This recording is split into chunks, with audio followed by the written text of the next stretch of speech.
बज़्म नसार की तरफ से आप सबका खैर मक़दम है। आप लोगों के ताउन से ही बज़्म चल रही है। इसके प्रोग्राम कामयाबी से हमकनार होते रहते हैं।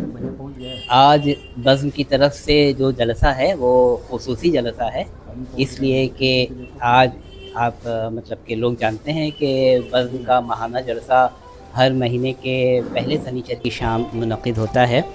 ये मतलब कि पहला शनिचर नहीं है, तो ये आम तौर पर पहले शनिचर के अलावा जब कोई प्रोग्राम होता है तो वो बज़्म का ख़ुसूसी जलसा होता है। और आज भी बज़्म का ख़ुसूसी जलसा है और उसकी नौइयत आप जानते हैं कि एस.एम. आरज़ू साहब के तंज़ो मज़ामीन का छठा मजमुआ एक इनाम का सवाल है मौला उसकी रस्म रूनुमाई की अदायगी की जाएगी। इस सिलसिले में जिनकी सदारत है डॉक्टर अबू बकर जिलानी साहब, आप तशरीफ़ फरमा हैं। आरज़ू साहब ने अपने मज़ाहिया मज़ामीन में आसपास के नए और पुराने वाक़यात और रवायात को अपनी तहरीरों के वसीले से महफूज कर लिया है। एक जो सबसे बड़ी ख़ुसूसियत ये है कि वो अपने ज़माने की तहज़ीबी रवायात का मुरक्का तंज़िया उसलूब के ज़रिया उन्होंने बनाया है। हत्ता के वाक़यात और कैफ़ियत के बयान करने का उनका अपना ख़ास ढंग है।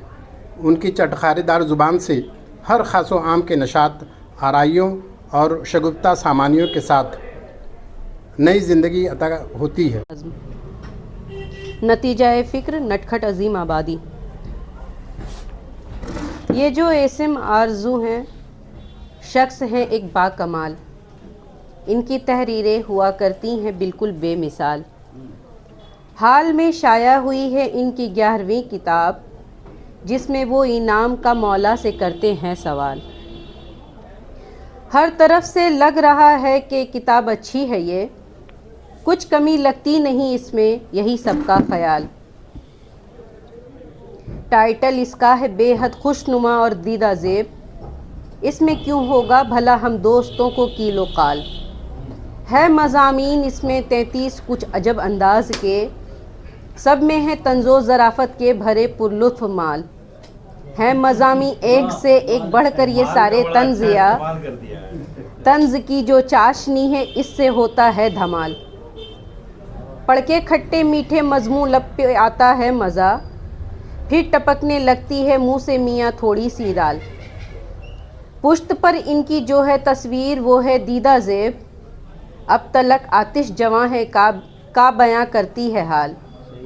क्या करें तारीफ़ नटखट इनके मजमूए की हम, क्या करें तारीफ़ नटखट इनके मजमूए की हम, इनकी तहरीरें रखेंगी ज़िंदा इनको सालों साल।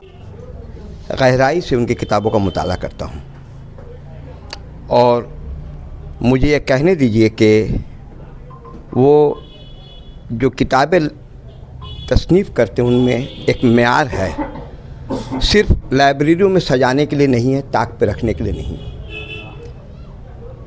उनकी किताबें पढ़ने के बाद यह एहसास होता है कि ज़हन और दिमाग में कुछ जुमले, कुछ इक़्तिबास घर कर जाते हैं। मैं जो भी गुफ्तगू कर रहा हूँ बहैसियत एक कारी के, क्योंकि ना मैं शायर हूँ, ना अदीब हूँ, ना मुबस्सिर हूँ। मेरी बातें बहैसियत एक कारी के आप हजरात कबूल कर लीजिएगा।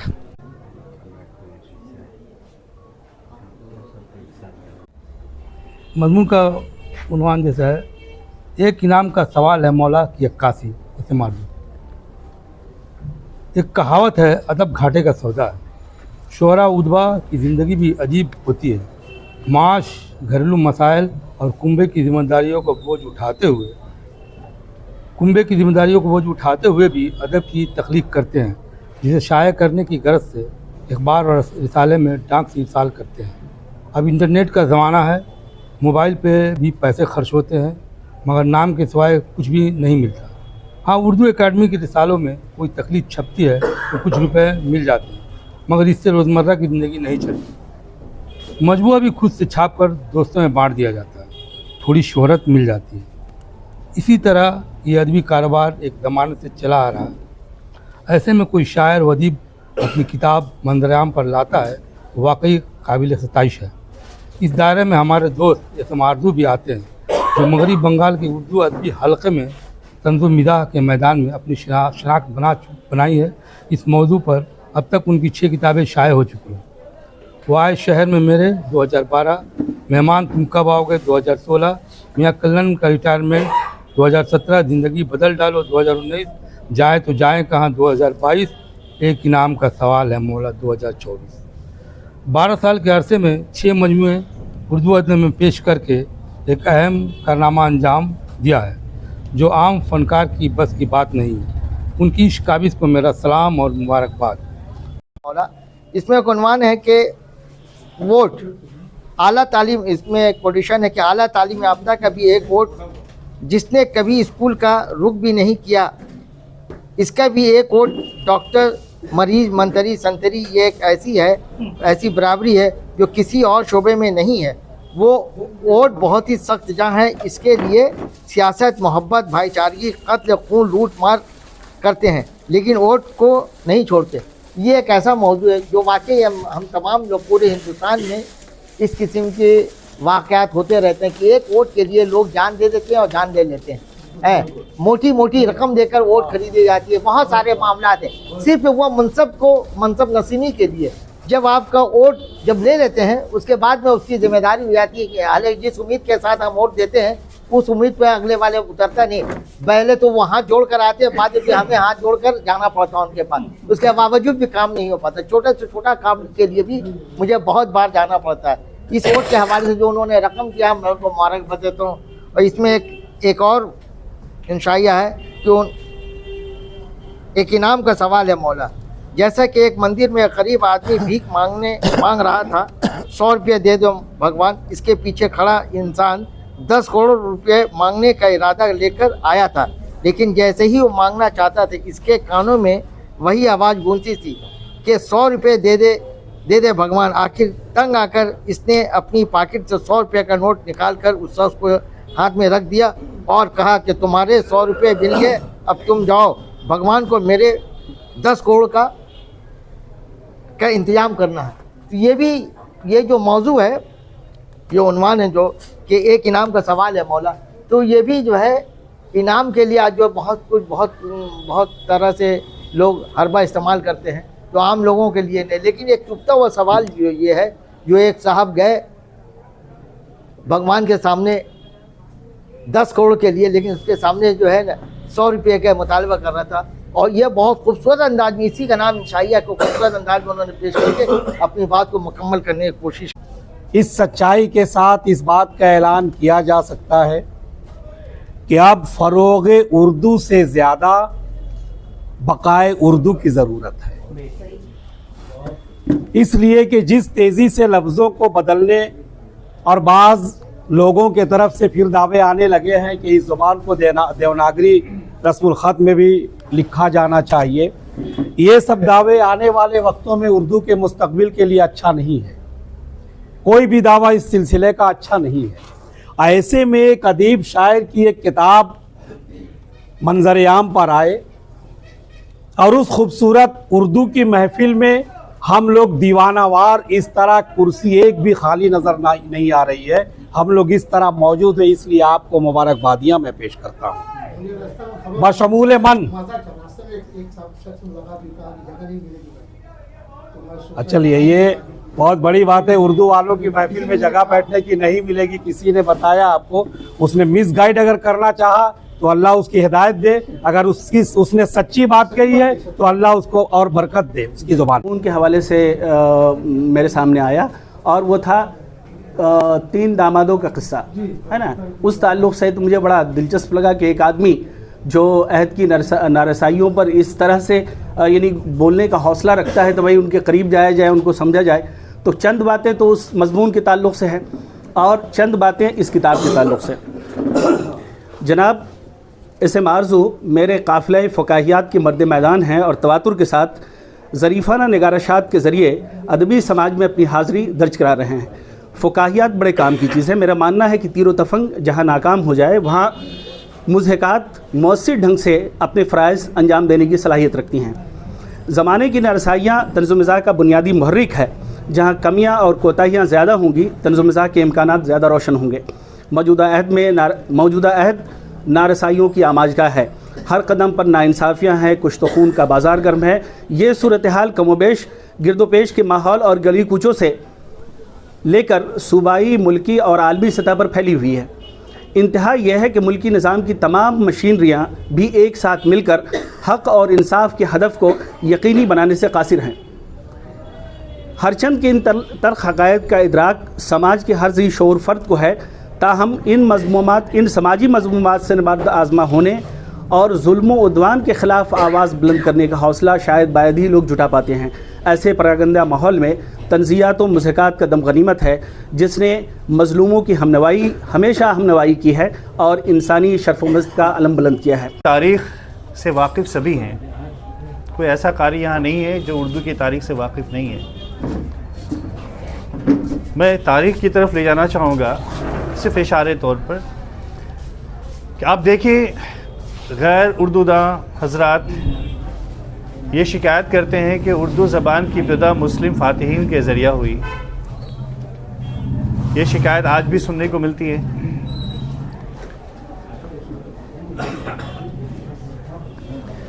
दूसरी चीज़ कि अगर ये शिकायत हक़ बजानिब है तो आज तक किसी ने इस शिकायत का जवाब नहीं दिया, न इसकी तरदीद की गई। इसका मतलब ये शिकायत जायज़ है।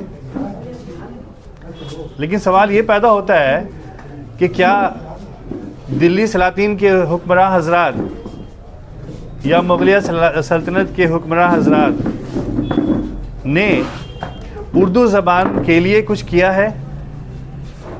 हम ज़बान की बात कर रहे हैं, अदब तो उसके बाद का मामला है। कोई एक भी इबारत कहीं से मिल जाए, एक भी नमूना हमारे सामने आ जाए, पूरी उर्दू की तारीख़ में किसी तारीख़दान ने नहीं लिखा, तारीख़ नवीस ने कभी इसका जिक्र नहीं किया कि हमारे हुक्मरानों ने उर्दू अदब के लिए कुछ काम किया हो, उर्दू ज़बान की तरवीज व इशाअत के लिए काम किया हो। आता है नाम सूफ़े कराम का, जिनका हाकिम वक्त से कोई लेना देना नहीं रहा, लेकिन जवाब हमने अभी तक नहीं दिया है। फ़ारसी और अरबी, फ़ारसी ज़बान सरकारी ज़बान हुआ करती थी उनके ज़माने में। फ़साने अजायब जैसी तख्लीक़ात लिखी जाती थी, नौ तर्ज़ मुरस्सा जैसी तख्लीक़ात लिखी जाती थी, जो दरबारी ज़बान में हुआ करती थी, असल में बाज़ारी या खानकाही ज़बान में नहीं होती थी, या आम ज़बान में नहीं होती थी। तो हमारे मुस्लिम फ़ातिहीन ने भी उर्दू के ताल्लुक़ से कोई खातिर खा तवज्जो नहीं दी। दूसरी तरफ आप आएँ, जब 1857 में मुग़लिया ये ब्रिटिश हुकूमत कायम होती है, आप देख लें उठाकर, उसकी हुकूमत से कब्ल देख लें, उर्दू की पहली कवायद लिखने वाला कोई अंग्रेज़ है? उर्दू लुग़त लिखने वाला अंग्रेज़ है? उर्दू सीखने और सिखाने वाला अंग्रेज़ है? लेकिन उसने उर्दू की तरवीज व इशाअत के लिए कारहाय नुमाया अंजाम नहीं दिए, बल्कि अपनी कोशिश थी कि हम यहाँ की कोलोकियल ज़बान सीखें, अवामी ज़बान सीखें, जिसे वर्नाकुलर उसने कहा था। नॉर्थ से साउथ और ईस्ट से वेस्ट तक पूरी ज़बान यही बोली जा रही थी। उसने ये देखा कि ये ज़बान तो हर जगह है, इस ज़बान को हम सीखें ताकि हुकूमत कर सकें। तो यहाँ पर तिजारत की गरज से या हुकूमत की गरज से उसी दिन फोर्ट विलियम कॉलेज का क़याम अमल में आता है, जिस दिन 1 साल पहले श्रीरंगपट्टनम में शहीद किए जाते हैं। ये सेलिब्रेशन था उनका, तो उर्दू का सेलिब्रेशन तो नहीं हो सकता। लेकिन हाँ ये है, जब सैलाब आता है तो कुछ चीज़ें वो छोड़कर जाता है। वो अपने फ़ायदे की बात कर रहे थे, लेकिन उर्दू की तरवीज व इशाअत हो रही थी। मुग़लिया सल्तनत के ज़माने में भी, दिल्ली सलातीन के ज़माने में भी और अंग्रेज़ी हुक्मरान के ज़माने में भी उर्दू ने अपनी ज़िम्मेदारी अपने कांधों पे ही रखी, किसी और के कांधों पे रहकर अपनी इमारत तामीर नहीं की है। 1947 के बाद भी ये माजरा हुआ, एक वोट से उर्दू ज़बान ऑफिशियल ज़बान नहीं हो पाई। नेशनल लैंग्वेज तो है ही नहीं हमारा। तो ये वाक़या मालूम हुआ कि उर्दू ज़बान को उसकी फ़रोग़ के लिए, उसकी तरवीज और इशाअत के लिए हुक्मरान तबके ने या जिनकी हुक्मरानी रही उन्होंने कुछ कारनामा अंजाम नहीं दिया, बल्कि उर्दू की ये ख़ुद अपनी शनाख्त है कि अपने दम पर उर्दू ज़बान आज भी ज़िंदा है और पाइंदा है। हमें किसी की ज़रूरत नहीं है, उर्दू ज़बान को किसी की ज़रूरत नहीं है। इसीलिए जब कभी हम उर्दू के ताल्लुक़ से कुछ ऐसी गुफ्तगू करते हैं तो तबीयत थोड़ी सी मुज़महिल हो जाती है कि ऐसा क्यों सोच रहे हैं। और उर्दू को अगर नुकसान हो भी रहा है अगर कहीं से, तो हम उर्दू वालों से ही हो रहा है। बहुत कर्ब के साथ ये कहना पड़ रहा है। अगर हम अपनी इस्लाह कर लें तो खुद ब खुद चीज़ें बदल जाएंगी। एक इनाम का सवाल है मौला।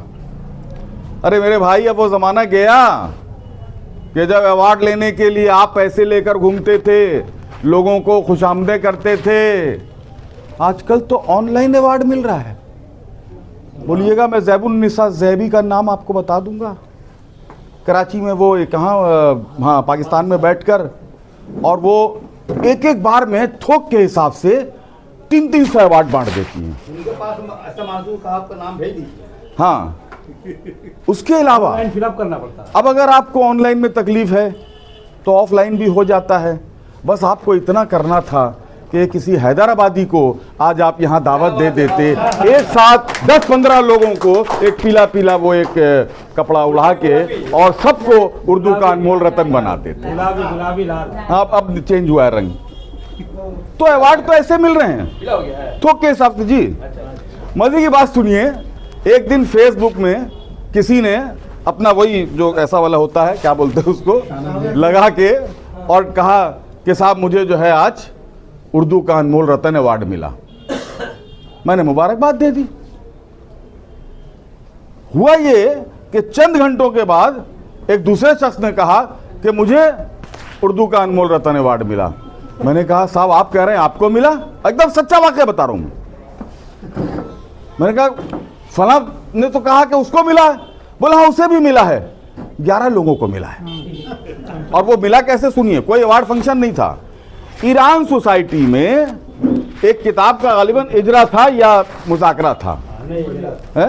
हाँ, और वहां पे वो शख्स जो है झोला लेके चलता है और झोले में वो सर्टिफिकेट बना के रखते हैं, खाली हाथ से नाम लिखने की ज़रूरत है, समझे। और उसके बाद वो बस उड़ाया और फोटो लिया और लोग जो है उसके पीछे पीछे भागते हैं।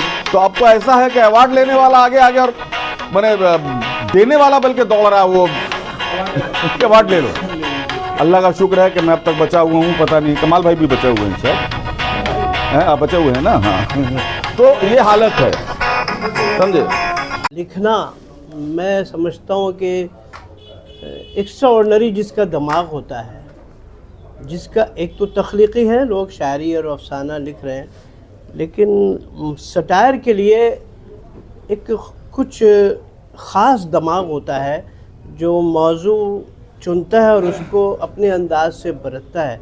साथियों ने कहा कि कितना अहम काम है, तो मैं समझता हूँ कि मैं जानता नहीं था आरजू साहब को कि वो सेंस ऑफ ह्यूमर के इतने कामयाब शायर फ़नकार हैं। और गुफ्तगू में अंदाज़ा होता था, लेकिन मुसलसल 11 किताबें, मेरी एक ही किताब आई और अभी एक दूसरी किताब आ रही है। 11 किताबें मुसलसल एक मौजू पर और तवातुर से लिख रहे हैं। उनकी भी वही ज़िंदगी है, उनके भी वही मसाइल हैं, मेरे भी वही मसाइल हैं, लेकिन कितना फोकस्ड हैं ये, कितने कंसंट्रेट हैं और लिखे गए। जब तक कोई आदमी क्रिएटिव नहीं होगा, खालिक नहीं होगा, एक्स्ट्राऑर्डिनरी ज़हीन नहीं होगा, नामसाद हालात को पसे पुश डालकर सब्जेक्टिव नहीं होगा, वो आदमी 11 किताबें तवातुर से लिखे और मार्केटिंग के बग़ैर, ये उनका अखलाक़ी हुस्न है, ये उनका विज़डम है कि मैं उर्दू के ब्राह्मणों के साथ रहता हूँ। लिखना अफसाने और शायरी करने के मुकाबले में ज़्यादा मुश्किल काम है, क्योंकि सिर्फ देखने के बाद अपने एहसासात बयान कर देने का नाम शायरी है अपने ढंग से, वजन पहर के साथ, और उन चीज़ों से कहानी लेकर उसको अपने ढंग से लिख देना अफसाना निगार का काम है। लेकिन एक मामूली से बात में एक नया पहलू तलाश करना, एक संजीदा से संजीदा मौजू पर मज़ाह कर नज़र डालना, ये मुश्किल काम है। और यही वजह है, यही सबब है कि बंगाल हो या पूरा हिंदुस्तान, शायरों और अफसाना निगारों के मुकाबले में तंज़ो मज़ाह लिखने वालों की तादाद बहुत कम है। इसलिए कि तंज़ो मज़ाह निगार जो होता है, मैं समझता हूँ कि ऐसा पकवान पकाता है कि जिसमें चाशनी भी होती है, मज़ाह की चाशनी होती है, और उसमें तंज की मिर्च भी डाली जाती है। उसके बाद जो पकवान पकता है वो लजीज कितना है, कितना मीठा है या कितना तीखा है, ये उस बात पर फैसला होता है कि वो तंज़ो मज़ाह निगार बेसिकली तंज लिख रहा है या बुनियादी तौर पर वो मिज़ाह लिख रहा है। लेकिन ये मुश्किल काम है। इनकी वजह से एक कम से कम मुझे ये मिला है कि मेरे अंदर भी अब ये तमन्ना जागी है कि मेरी भी कम से कम 6 किताब तो नहीं हो सके, कम से कम 4-5 किताब ही आ जाए। और ये भी मेरी दुआ है कि ये सिर्फ 6 किताब तक नहीं रहे, बल्कि कम से कम 24-25 किताब इनकी आ जाए, 30 किताब आ जाए, ताकि और दूसरे लोगों को भी इनसे हौसला मिले और भी वो लोग लिखें। हमारे जो है एक बहुत अच्छे बेचारे कि मुस्लिम मोहल्ला यारो उससे मुस्लिम निकाल दिया जाए, तो उस मजमून को अगर पढ़िएगा तो देखिएगा उसका निकोलियस ही जो है मुस्लिम मोहल्ला है। अगर मुस्लिम निकाल दें तो फिर वो मजमून बेमाने हो जाए, बेमाने हो जाए। वो बंगाली मोहल्ला में वो मामला नहीं है। हाँ हाँ जी जी जी जी जी हाँ। और मुसन्निफ तो जो तख्लीकी अदब तख्लीक करते हैं वो तो ये सोचते नहीं है कि इसका रिएक्शन क्या होगा, आवाम किस तरह से इसको एक्सेप्ट करेगी। जैसे मेरा एक मजमून था, मेहमान तुम कब आओगे, उस पर 20 लोगों ने मज़ामीन लिखे, कम से कम 25-30 ने तबसरा भी किया। लेकिन उस मजमून लिखने का मेरा जो अंदिया था, जो मकसद था, उस पर आज तक कोई नहीं पहुँच सका। तो ये अलग बात है, मुसन्निफ के ख्याल से और कारी का ख्याल मिलना कभी बहुत बड़ा गैप हो जाता है। बहरहाल मैं आप सबों का ममनून और मशकूर हूँ, यही बात कह के आइंदा ये मौका मिले तो आप लोग ज़रूर आइए। तो अगर तंज़ो मज़ाह है तो मौजू बहुत है, फ़र्द है, समाज है, फितरत है, मौज़ूआत की कमी नहीं है। आपका बिहेवियर और ट्रीटमेंट कैसा है मौज़ूआत के साथ, ये काबिल क़द्र है। आपका एक्सेप्टेंस और उस पर रिएक्शन आपका किस हद तक है, ये काबिल कदर है। अदब की तख्लीक के ताल्लुक़ से और हवाले से बात करेंगे तो ये बहुत बड़ी चीज़ है कि आप जो लिख रहे हैं वो क्या है, क्या वो पुलिस रिपोर्ट बन रही है, सहाफ़ती अंदाज बन रहा है, असलूब इख्तियार कर रहा है, क्या हो रहा है, अदब से हट कर के कोई चीज़ हो रही है। तो ये जो है इसका हमेशा ख्याल रखना चाहिए फ़नकार को, ख़ास तौर से जो नस्र लिखते हैं और ख़ास तौर से जो इंशाइया लिखते हैं या मज़ाह वगैरह लिखते हैं, उनको इसका ख्याल रखना चाहिए कि नरेटिव इस तरह से ना हो कि आपकी तहरीर जो है सहाफ़ती अंदाज से मिल जाए, ये ऐसा नहीं, या पुलिस रिपोर्ट हो जाए, इस तरह से नहीं हो। उसके अंदर दिलकशी होनी चाहिए, कशिश होनी चाहिए, रचाव होनी चाहिए, ताकि पढ़ने वाला जो है हर हैसियत से मुतासिर हो, हर हैसियत से मुतासिर हो। तो ये खूबी होनी चाहिए। आपकी किताब हमने पढ़ी है और हमारे अजीज़ों ने बहुत अच्छी खासी बातें कही आपसे। मुझे कहना क्या था, तो ही कहना था जो मैं कह दे रहा हूँ। इसकी अहमियत है या नहीं ये आप जाने और आप सुनने वाले जाने। तो लेकिन ये है कि मौज़ूआत तो बहुत थे, आपने बहुतों का जिक्र किया है। यौम मोहब्बत को भी आपने सजा दिया, तो यौम नफ़रत तो बाकी रह गई, तो उसको क्यों नहीं आपने मौजू बनाया? यौम नफ़रत भी तो था, बहुत ज़बरदस्त नाम था। मोहब्बत आपने बना दी, नफ़रत में भी एक बात है, उसको देखिएगा। अलिफ अंसारी कहा इसलिए आपने लिख दिया, और जिलानी कहेंगे तो न लिखिएगा। आएगी ना, हाँ, तो उसमें भी मज़ा है, देखिएगा। हाँ, बहरहाल मुबारकबाद के मुस्तहक हैं।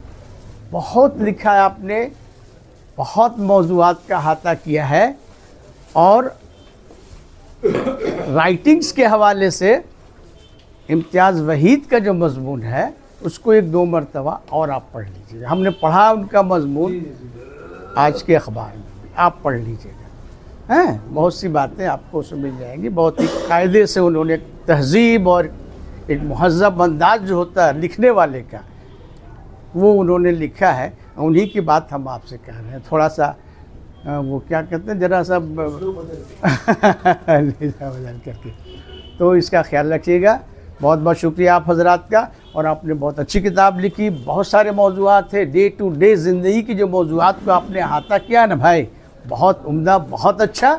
इसकी एक तारीख़ी हैसियत है, इस अहद से जुड़ा हुआ है ये, इसलिए इस अहद का पूरा गम्माज़ है आपकी तहरीरें। और हर दौर में देखिए ये फ़न आ रहा है, मौज़ूआत अलग अलग रहे हैं, इसलिए कि दौर ही अलग था। शहनशाही दौर में भी मौज़ूआत थे, अंग्रेज़ों के दौर में भी मौज़ूआत थे, और आज के दौर में यही मौजू है। इस मौजू को आपने अहाता किया है। तो ये अदब जो है, तंज़ व मिज़ाह का जो अदब है, ये कोई नया अदब नहीं है।